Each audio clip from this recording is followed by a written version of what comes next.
Hello, good morning, good afternoon, and good evening. Welcome to Global Impact, the podcast that helps you connect the geopolitical dots so you don't have to. I'm your host, Michael Bociurkiw, but today, my goodness, are we ever honored to be joined by a very special co-host. Some of you may remember the French-Italian actress, Melissa Ricci. Hello, Oh, Melissa. hello. Hello, everyone. Welcome back to Global Impact. So happy to have you. And how appropriate. Not only are you an alumni of Global Impact, but your French roots make you so suitable for who we're about to talk to, which we'll introduce in a minute.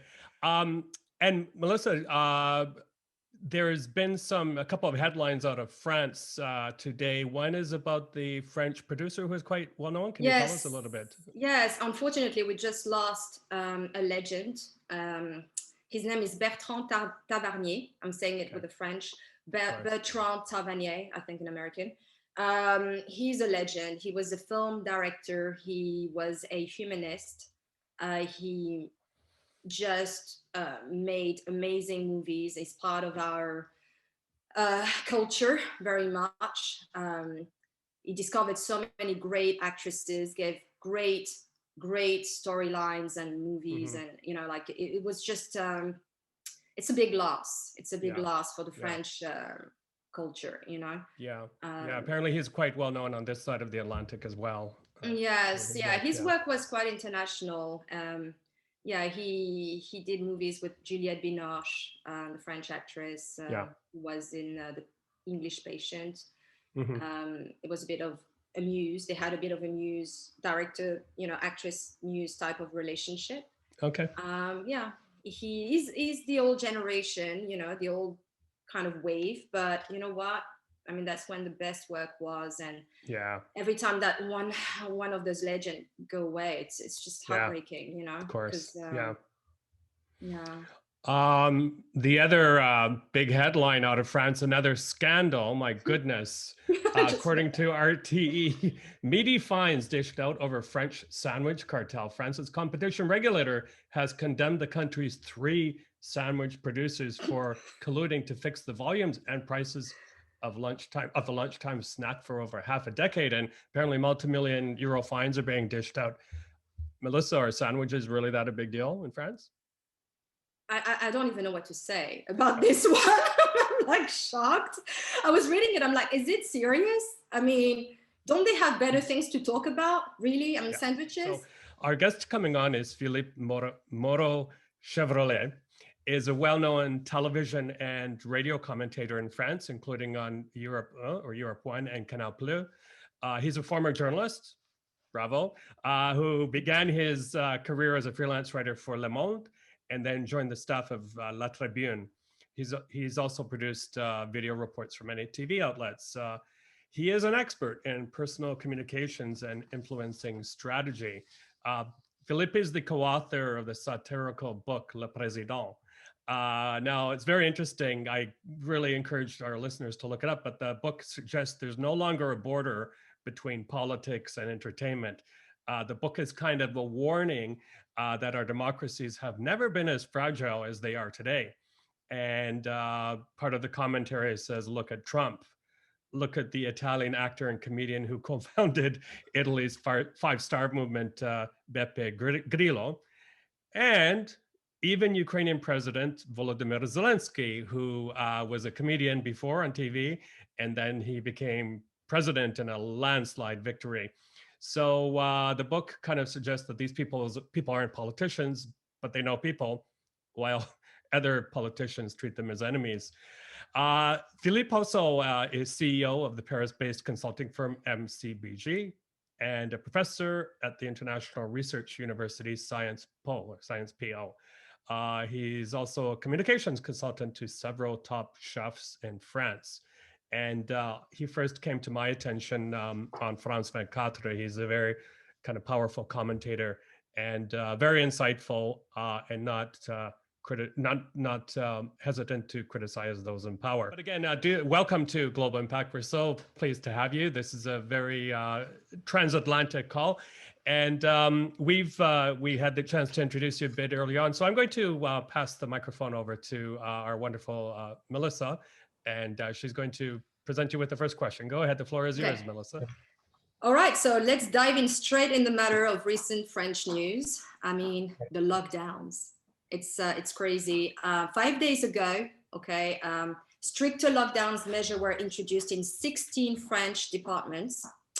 The popular French magazine Libération didn't mince words with its shocking headline. They said, reconfinement, F word, 1 month, ... My question is, where did the French government go wrong with the handling of the pandemic? We don't have any strategy, so to speak. We have a stop and go strategy. We have a stop and go action that basically is based on the fact that we react to new things that are happening. We have variants of the COVID, so we react to them when we got them, but we never anticipate on what's happening. And we have a separate problem, which is that we don't have our own independent supply regarding vaccines. We are going through the EU, the European Union, to purchase the vaccines, and we did very bad deals apparently very early on during the crisis. The UK was much more clever. Israel was much more clever. The US now are really, really good regarding the vaccination campaign, but we don't have any for the moment. It's very, it's only the beginning. And the second factor is that we don't have any strategy. We don't have the zero COVID strategy, for instance. Well, that's kind of like strange. I mean, it's France. The government, why is it that the government cannot agree on how to tackle the problem and just have a strategy? I mean, what's going on here? I think we had our current government has the same way of handling the crisis than, for instance, Boris Johnson at the beginning, or Bolsonaro in Brazil, or Trump even in the US. Yeah. The first part of the reaction was a denial and a will to pursue politics as usual. They didn't see the problem really. They thought that it was only a transitional thing that would only last for a few weeks, and then after it's over, we will be able to do business again. Right. And they didn't anticipate that the crisis would be so huge, and I think they were really in denial. And the second part of the problem is that the government has done that repeatedly. The first wave we didn't anticipate, but the second wave also, and now we are into the third wave, and each time we don't seem to be able to foresee what will happen, really. But it's interesting because it feels like there's mixed messages, because I have family back in France. I was talking to my family, and it seems like they have a strategy, but then there's too many voices, too many chefs in the kitchen trying to basically figure it out. And in the end, whatever's coming out is different messages, like stay home, stay safe, get out, get some fresh air, get some sun, but not too far, 10 kilometers. But, you know, it's like constantly, like people don't know what to do anymore. There's a lot of confusion in France. Yes, there's a lot of confusion. That's the right word. You're right to use it, because it's exactly how it feels. Well, the government is only reacting and is taking measures without explaining why he's taking them. For instance, we know that nowadays we should be going outside if we want to meet people as little as possible. But if we want to meet people, we have to go outside. It's better. The government will tell us to really enjoy the countryside nowadays. A few months ago, we had opposite orders. We were supposed to stay at home in quarantine.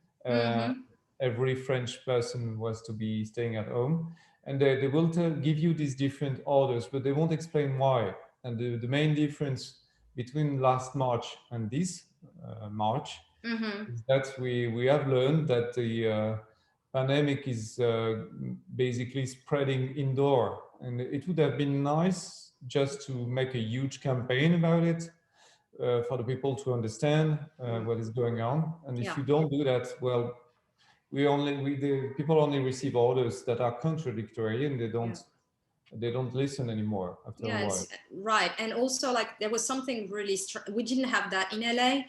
The whole forms you had to sign. So if you were going out, you had to print a paper. And did that work? I mean, I know that people, if they were getting out and they didn't have that paper, they would be fined. There would be like a lot of money, you know, like. It's a nudge thing. I mean, they felt that the fact to have a paper to print or to fill before you would go out would be a deterrent or a reminder of the pandemics. Okay. And the problem is a lot of French people, they didn't get that this was so bad. They still don't know how to wear the mask properly, or they don't care, which is even worse. And they don't have basic information regarding the pandemics still, because the government didn't make any effort in informing them. And in France, we rely heavily on the government for health information. We basically don't have any other source, really, apart from the medias. Right. Yeah, it really reminds us how important succinct, exact public health information is in this pandemic. I wanted to ask you about a little bit more about Macron. This leads well into this following question. Actually, he reminds me a little bit of our own Prime Minister, Justin Trudeau. The two seem to really love each other, but also they seem to really like focusing more on foreign issues than domestic ones. And I remember, for example, Macron was one of the first on the ground in Lebanon after that terrible explosion. And I wanted to put it to you this way.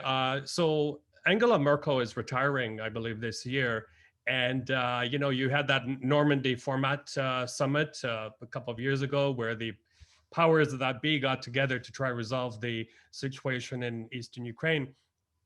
And with her gone, I'm wondering if Macron sees himself as kind of the next big man of Europe, the one who's going to be resolving the situations. And that also leads me to ask, does he have the stamina to stand up to someone like Putin? Because Merkel did a pretty good job, I think, on that one. I think it's a legitimate question when you see things from Canada, but when you see that from inside Europe, we are very much below Germany in the leverage we have on the European Union. I mean, we take orders basically from Germany, which is actually a good thing because we need to have one leader in the crisis.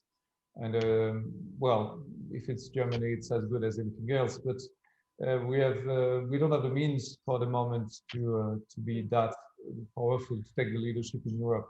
I don't think he dreams about it because he's very much aware that Merkel is leading the show, and it very much depends on who's next, who's the next leader. And but I think it still will be Germany leading. I mean, that's the way things are going. And the more we are going into the crisis, the deeper we are in the crisis, the stronger Germany gets, because obviously they are cold-headed, and they have leads. I mean, they're respected by every partners in Europe, and they handle the Brexit, for instance. They really run the show. I mean, we are the second in command, which is nice, but I don't think we can steal the show. I don't think Macron has the stamina to do it, or neither the will to do it. It will be too much of a pretense for us, and it will disturb the equilibrium inside Europe, I guess, if you would try and do that. Interesting. And Philippe, one of the tools, effective tools that the West used against Russia, for example, its invasion of Crimea, were sanctions. But I believe that's been a problem domestically in France, right? Because it's hit the farmers very hard. What is the sentiment in France right now? Is there a kind of movement or an argument to be made to loosen those sanctions? Regarding Russia, we don't have any. We have a debate which is it's more. Our debate is more about should we be against or pro Putin, and most of the people are kind of against him because he's perceived as a threat, and he's been treated like one by the majority of our political class. part of our political class is in favor of Putin, but that's only the extremes, the far right or the far left.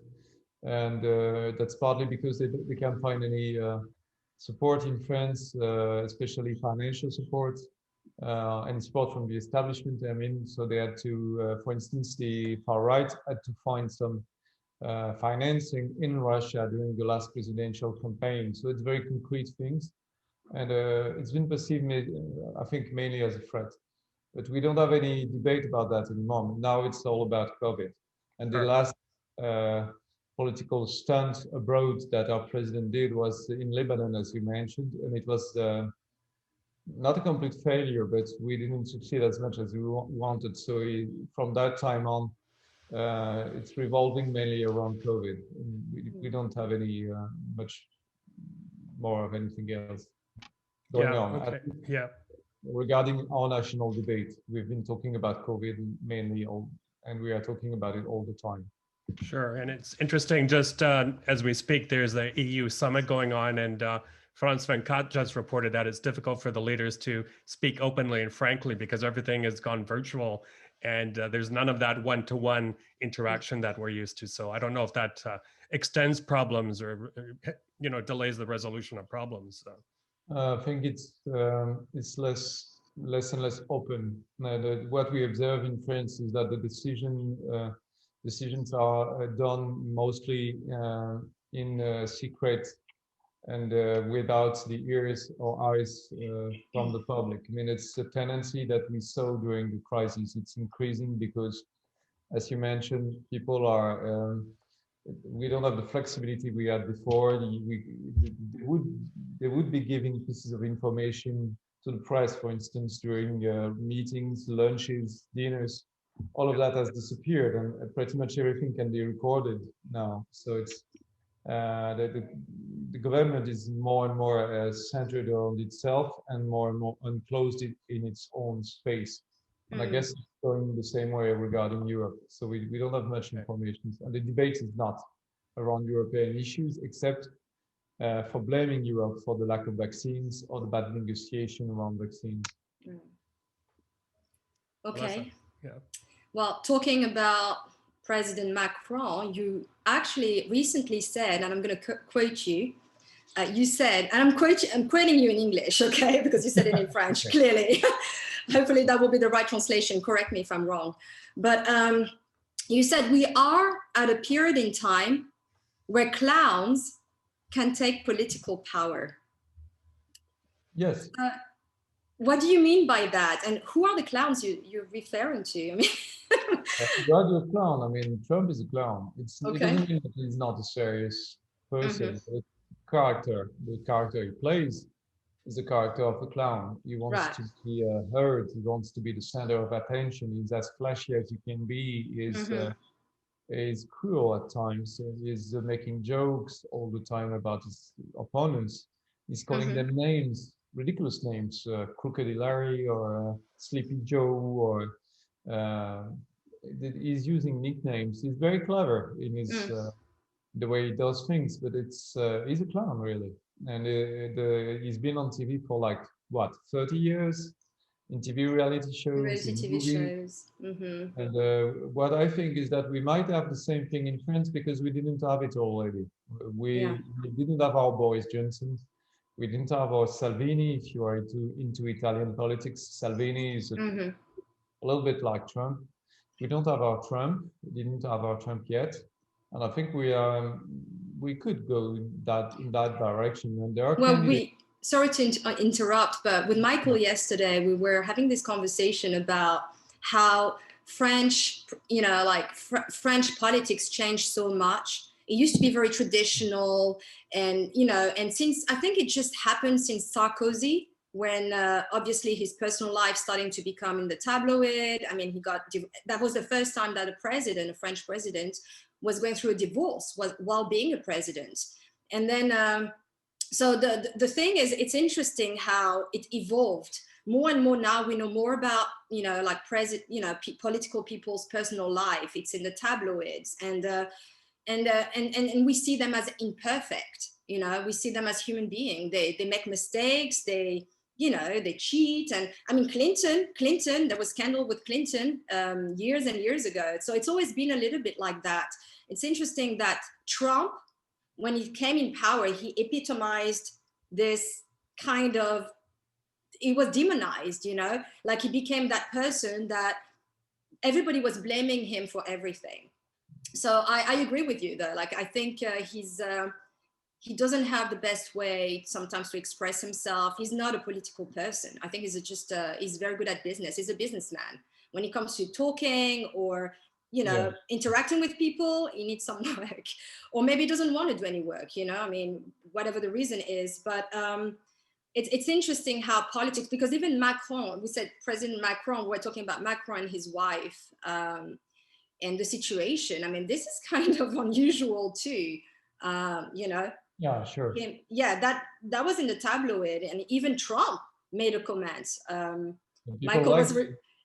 People like Macron because of that. I mean, especially the elderly, the senior voters, and they have a huge weight in France. I mean, the vast majority of the voters are senior voters, and they love the elderly. They love Macron because he has an elderly wife, and she's into her 70s pretty soon, in 5 years. Wow. This is unusual, yeah. She's 24 years older than he is, but it was not held against him. On the contrary, it was a good thing because the women loved the fact that he could, you know, be the reverse of Donald Trump. I mean, not dating a younger person, but dating actually an older. The opposite, yeah. And, the opposite of it was the opposite of Trump or of many famous guys. So he was loved for that at the beginning, yes.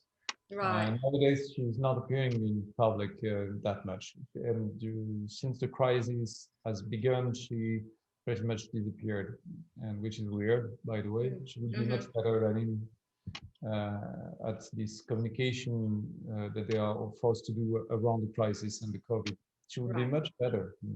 Yeah, because I think earlier on she was kind of portrayed as a key advisor to President Macron, right? Yes, she was the best advisor to him during the campaign regarding his image. She's the real spin doctor behind Macron's rise to power behind the campaign. She's really the one who knew each time what to say to people in order to be liked, in order to be appreciated. And he lost that because she was like killed by the entourage, by all the advisors that wanted to have their share after the election. So she was pretty much put on the side of things, and she remained there. Yeah. And before we get, we want to ask you about the France country brand, and then we're going to have some fun with these rapid fire questions. But I want to ask you, you know, France has such a big kind of, if I can put it this way, colonial footprint. It's involved still with many countries, Middle East, North Africa, especially. And what is the sentiment now in France? Is there a feeling that, like many other former colonial powers, maybe it's time to disengage and unload and let these countries evolve on their own? Or is there still quite a desire to be quite involved in these different countries which have that colonial link? As you mentioned with Lebanon, there is always a temptation to be the ruler of the former colonies we had, and but the colonies don't seem to be accepting that authority anymore. And we are facing a huge competition, especially in Africa, where France was used to be influential. We are in competition with the Chinese, for instance, and many other power to be.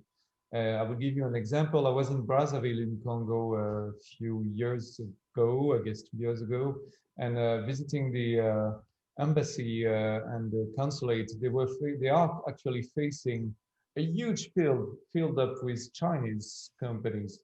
And in the streets, if you walk in the streets of Brazzaville, the capital, you will see many signs in Chinese with phone numbers for people or Chinese people looking for rooms they can rent there. And it's the economy is been taken over mostly by the Chinese in huge parts of the city. So there is the former colonial power that is overlooking things, but the real business and the real influence is being done mostly by the Chinese, and more by the Chinese, or even the US. Yeah, yeah. Not, And you also have more Russia and even Turkey and North Africa as well, Middle East, and those conflicts. Yeah. Melissa? Yes, I wanted to jump back into, so I've just learned that you are an author, that you co-wrote a comic book recently. It was published actually in December, right, last year. Yep. And the title is Le Président, the President. So I mean, that's interesting. A comic book. I mean, why? And what is it about? And we have a tradition in France, which is very new, but still of publishing political comic books. And you've got that tradition. You have had this tradition in the US for a long time, but in France, it's pretty recent. It's not. Yeah, it's unusual. That's why I'm like, this is interesting.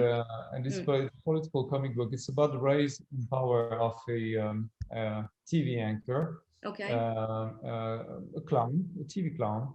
A guy who is running shows that are more shows that are supposed to make you laugh or entertain you than anything else. But he's welcoming politicians on his show. It's a real character called Cyril Hanouna.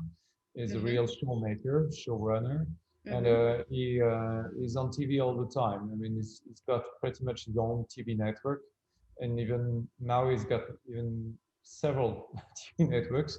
Is the real boss in this network, so he's pretty much doing what he wants, and he is like Trump in many ways.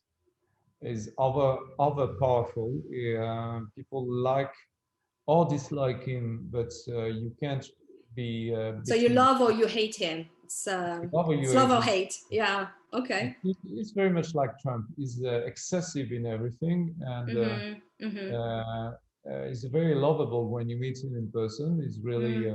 Have you met him? You have met him. That's why I wrote the book about him. Okay. I thought it was fascinating because it could be Trump in a way. Yeah. I mean, he's got these political abilities that Trump has, and he would cause if he would rise into power, if he would be the next president, which is the topic of the book. We would experience the same difficulties as you experienced with Trump mainly. It could be pretty much the same roller coaster with, new things all the time. Everything could be on Twitter, on TV, on Instagram, on TikTok. It would be unbearable for the traditional political class because it would be so remote from its old habits that it would be a complete nightmare for the old politicians. And that would shake things up for sure. I mean, but what I observe is that Biden is speaking a little bit like Trump at times. So maybe Trump maybe Trump's legacy is a new political style. Well, he didn't. I mean, I'm not. I don't do politics, but I look at facts and he had goods and bads, and as any president. And it's such a shame that people are just so hateful right now that they're willing to actually ignore the good. There was some good, and bad too. But this is something in France, really. We love to hate our president. And you don't have the same problem in Canada. Trudeau is not. Trudeau is nice. Very charismatic, but very charismatic. He's a panda. He's a handsome man. Also, that helps. Yeah, well, don't get me started about Trudeau. I don't think he's a big fan of mine after what I wrote about him. But anyway, Melissa, should we go into our rapid fire little? Let's do it. Okay, so who's starting? It's like a game. It's like a game. Okay, so we can relax now. All right, Philippe. So what's your favorite French dish? My favorite French dish would be it's the sea bass with sour milk and caviar, and it's something that is done by a chef I advised for a long time. It's called Christian Lecoeur. It is operating at the Four Seasons in Paris, and that's the best dish I ever ate. Oh wow! And, you're making me hungry right now. I it's lunchtime. I advised this chef for his image for like 4 years. He's a mentor to me, more something else. And You represent chefs, right? In your you have a also, yes, society, yeah. CEOs, chefs, and I love chefs because they start their career very early on. I mean, this chef especially, he started working in the kitchens age 14, so very, very soon. And they are strong characters, but they are very generous chefs. And yeah, I ate in his restaurant like 3 days a week during 4 years. So he really learned me how to eat, and that's something I didn't know before that. I mean, I was so you learned, hamburgers as everyone else. But Yeah. from that time on, I learned how to eat, and that's, Wow. so I didn't know you could learn that. He taught me anyway. You can learn anything. Yeah. Someone told me the other day, a sommelier, that I was holding the wine glass incorrectly, and I was like, oh my God. Well, next time Melissa and I are in Paris, we'll know where to find you, and we'll have that dish with you. I was going to say. I will introduce you to the chef. I mean, he's the nicer man ever, so you will love him. Okay. Speaking of wine, Philippe, your favorite French wine or wine region? It would be in Burgundy. It would be Rhône Romanée, and I even know the year I like. It's 2007, but it's very peculiar to me. I don't think it. I don't know if you would like it, but it's a very, very good year. And actually, last time I was in New York, I found a bottle of it at like $80. So quite cheap. Nice. That was, I was very happy about that. Price. I hope it was genuine wine, not fake one. At least it was good. Anyway. Did it taste like a fake one? I mean, no. You can always tell by the taste. The taste it was in in a New York restaurant. I guess it was called Slacks, or it was an old mafia place. Okay. You know, with very low ceilings. Yes. And they pour the wine the old way, which is really nice, with the the candle behind the bottle, so you can see nice. if the wine is clear or not. It's very, very nice. Very good tradition. Okay. All right. So next one is, what's your favorite fashion designer? It would be Albert Elbaz. Is running Le Lanvin, which is an old French.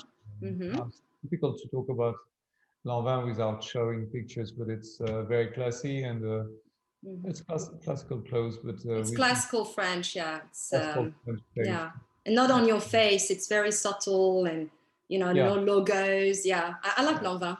They have nice things for women too. It's not as flashy as Vuitton. It's not flashy. It's understated, classic, good quality. Yeah. I like Lanvin. In the US, I love Brooks Brothers because they have splendid ties. I mean, I was very sad that they would go bankrupt, I think. And, because the ties made by Brooks Brothers, brilliant ties. You can't find them in France. It's impossible to have that stylish ties with an American flair. Right. Love that. Yeah, and they're having a tough time, obviously, because few people are buying business clothes, or few people are going to the areas where they actually exist, Wall Street, places like that. So speaking of which, so we're not dressing up very much these days. What's your favorite thing to do during the lockdown, Philippe? Working, I guess, since the writing mainly. I wrote the book during the first lockdown, and I tried to work and write and take care of my kids. Are you on your second book now? Actually, I've got 2 book deals that I just signed. So I don't know when I will do that, but congratulations. That's what nights are for. I mean, writing during the lockdowns. The time is very much suspended, and we don't have that energy that you have in the US. With fresh president, fresh vaccination program. You can see that New York is relieving. We don't have that yet, so it's a time when we are forced to, think and write. And maybe it's a good thing in the end. Okay. And last question, right? Actually, we had 2 others, but shall we do 1 or 2? I don't know how much time you have, guys. Okay, let's do. Let's do one more. One and then more? we'll go to the audience question. Okay, so I'm gonna pick that one because. So, who is your favorite actor?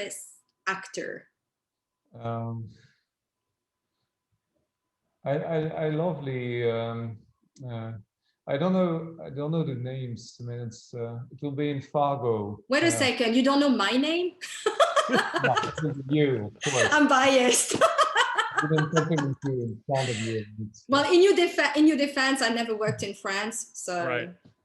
No, but I won't take offense. watch a lot of TV series. You know, I will love the Fargo TV series. It's understated, but I love the actors in this TV series more than the script or the scenario or anything. The actors are so human. I mean, the bad guy is really bad, and then the nice girl is really nice, and it's good and evil, but it's very well played, and I can't remember the names of the actors, but you don't know the actress. Do you know the name of the show?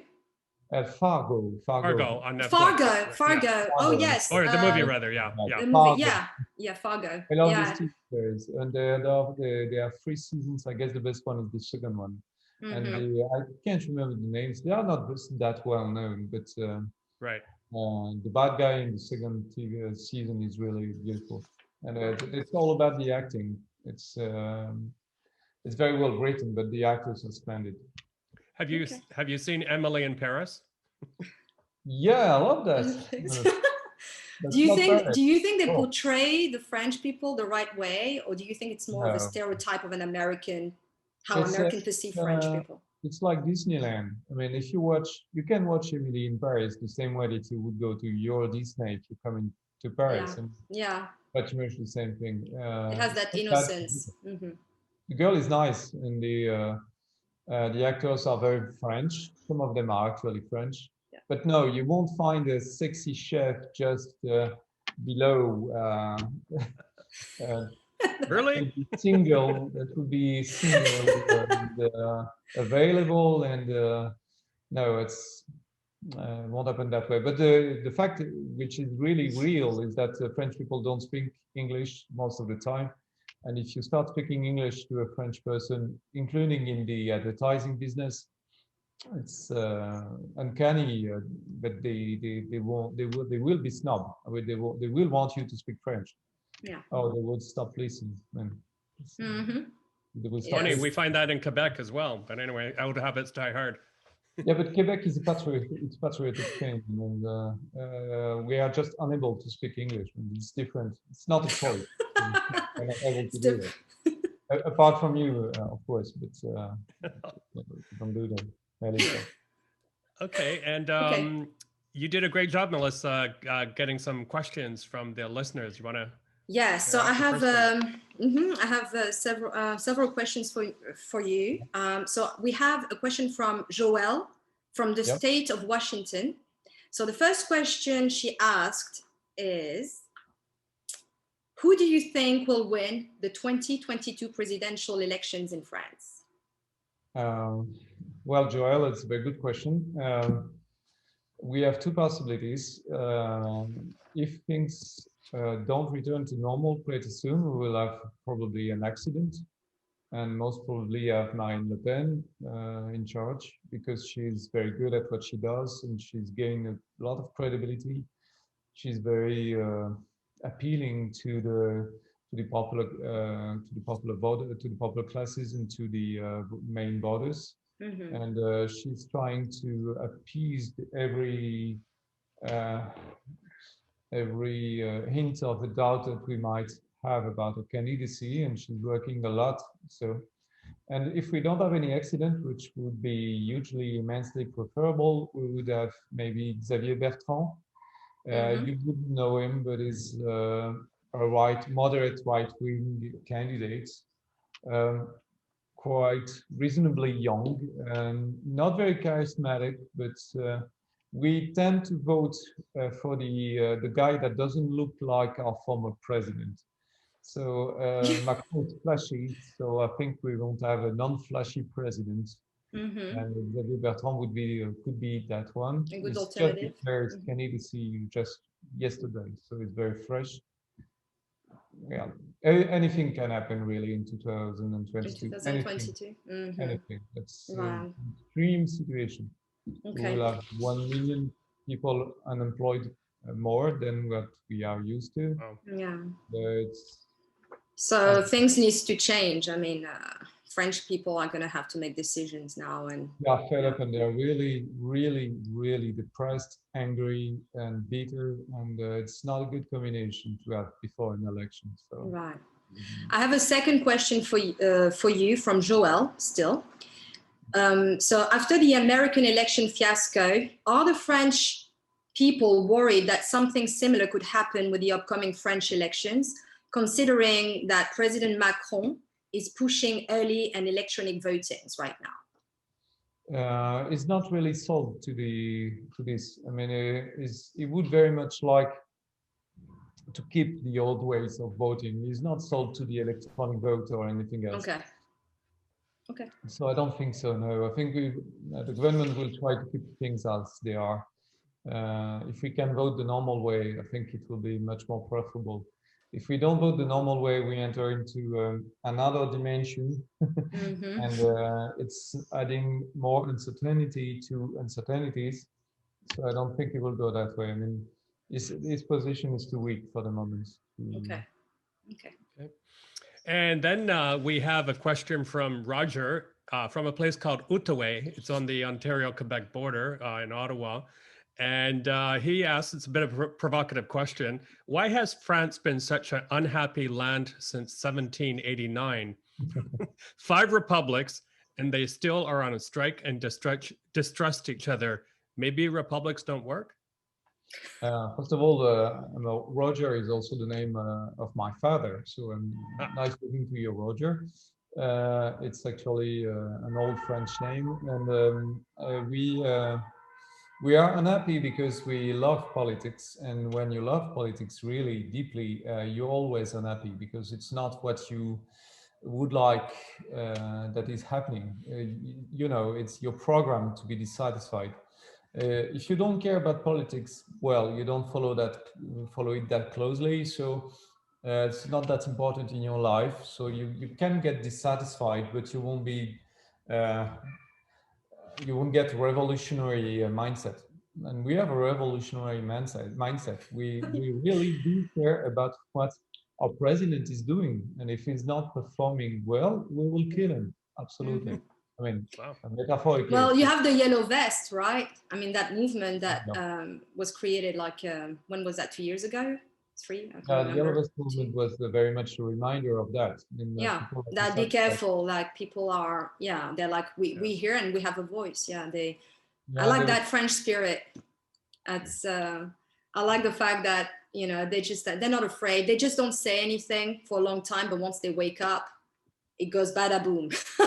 Exactly. That's the French way. They don't say anything. They don't say anything for a long period of time, and then one morning they come to your house and shoot you in the face, and you don't know why. That's the French spirit.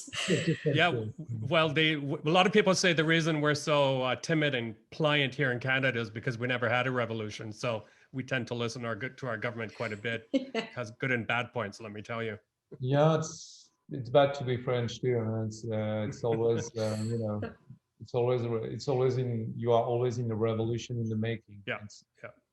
And currently people are compliant to the government's requests and measures. So we experience a very different situation where we learn to be disciplined and to actually follow orders. And we don't have that much people going against the government regarding the sanitary conditions, even though the government doesn't seem to know where it's going.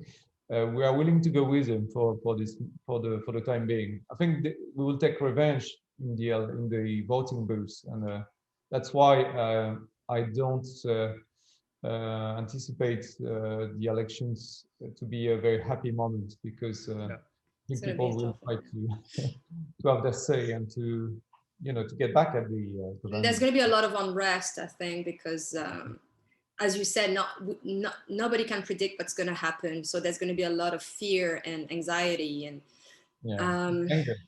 You can feel that. Yeah. You had one last one there, right? I have a last one from Michael from Los Angeles, and he's asking you, what is the French government strategy for providing financial support to those who lost their businesses or jobs during COVID? Actually, Michael, that's one thing we are good at. And the only good thing, but that's really a good thing that the president and the government do, is that they really provide support to the businesses. I mean, financial support, and it's very easy to obtain. I mean, you can really, you will have your workforce paid for you by the government at 80% rate. So they will lose a little bit, but not everything. And you will be, as an entrepreneur, as a CEO, you will have loans with zero charge provided by the bank because they are forced to do that by the government. And it's very easy to obtain again. So it's, for the time being, this side of things is very well taken care of. Right. And because we have a very good administration regarding finance and taxes, because we can't lose both ways. I mean, they know how to take money from you, but they also know how to distribute it if it's needed. So, yeah, they have a good social system, in France. I mean, we don't pay anything for the vaccines. We don't have any vaccine, but if we would have that, well, that's a problem, though. If you don't have the vaccine, they better get going in France and get this vaccine going, because if they keep going like that, I mean, France is going to go down. I mean, the elderly have been vaccinated mostly. I mean, my parents have been vaccinated. So they have. Okay. Do they give priorities at the moment for the medical people and elderly, or like in here? Yeah. Okay. We need our within the medical staff to be vaccinated, and that's mostly done. And the elderly, I mean, above 70, 80s, and in their 80s. Yeah. Okay, similar. Yeah, we have the same in here. Yeah. It's good because a lot of them have been going into depression because, you know, they have been secluded and no ability to see. You can't see your children anymore. You can't see your grandkids anymore. So it's, I mean, it's the same thing in the US, but in France, we had this really formal obligation to stay at home. I don't know if you had that to this extent in the US. But, no, we didn't have the paperwork to sign the fines that you got. I mean, I was a bit shocked when that happened. I was like, whoa, this is kind of different. We had like lockdowns and curfews, but not as strict as France. So yeah, and what things like that tend to do, they tend to magnify the inequalities, I think, because, for example, a lot of countries, they, you know, expect you to download an app onto your smartphone and carry that around, and a lot of people don't even have proper internet or Wi-Fi access to be able to use these tools. So that's a big problem. Yeah. Philippe, thank you, by the way, generous with your time answering the listener questions, and thank you to our listeners. And we wanted, Melissa and I were talking, we wanted to kind of end up on a bit of an upbeat note if we can. And we were wondering if we could ask you if there's anything good that comes out of the pandemic, especially in France, you know, because there's a lot of reason for pessimism, as you pointed out. But do you find, for example, people are being more kind to each other, or are they taking the time to reflect on life, on what their new normal will be later on? How do you see it? Well, yes, in a way, it's we are learning that we should be taking care of the hospitals and the public servants, and that we should invest more money into that. And maybe take care of the weakest persons in our society, and we do it mostly. I mean, the good thing is that we are really trying to save lives, and the lives of the elderly, the lives of the most fragile persons in our society. We are trying to save them actively, and that's the fact that people would accept. I mean, 70 million people nearly would accept to go into lockdown without too much of a protest, in order to preserve the lives of the elderly. At the beginning of the crisis, that was what we thought, that it was only killing the elderly. Now we know it's different, but the fact that we would do that, it's a good thing. I mean, I'm happy that we've done that. That means it means that we are human, and we don't change that much, even though the crisis is deepening. People still are going into this collective thing, in this collective spirit. Caring. So it's good. When if it shouldn't last much longer, because people are getting more and more individualistic, and it could change things. But yeah, it's good. And also we are focusing on the most important parts of our lives, which I mean our parents, our kids, and the fact that you can pursue professional goals as actively as you would. Well, it gives you time to do things that are essential for you. But the problem we have is that the state is subsidizing all that, and it won't be able to last for a very long time. And also, a lot of people are starting to be laid off, even though the state is giving money to the businesses. They can't really function without any market and sales for a very long time. So it's we are losing ground week after week. So we need to find a vaccination solution quickly. But well, I think the good thing with French and France and French people is that sometimes, when they hit the bottom, that's when they wake up, and then and their leader, people follow France. I mean, the Yellow Vest was a small movement in France. It became international. We are the revolutionary people. I mean, all the, bleu, blanc, rouge, liberté, égalité, fraternité. You might have a good president. Biden was, people didn't expect Biden to be that strong. I mean, this guy succeeded into having vaccines for every American. Is doing a tremendous job. I mean, and he's so how is Biden perceived in France? I mean, that's interesting. Very well. Very well. Okay. Yeah, it's mixed between. We saw him falling, in the stairs, climbing up. Right. That's one thing. Maybe he's old. That's maybe one thing that people can't think. Yeah. But he's perceived very much as an efficient guy and much stronger than what we had anticipated.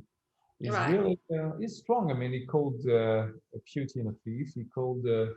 He's calling his adversaries names.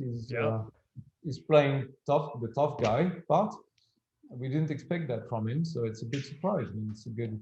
We will have a good president coming out of that in France too. I mean, you don't know. You never know. I mean, it's maybe there will be a nice outcome after all. Wow. Okay. Just have to hope for the best. We'll be stronger as a society. I'm sure of that.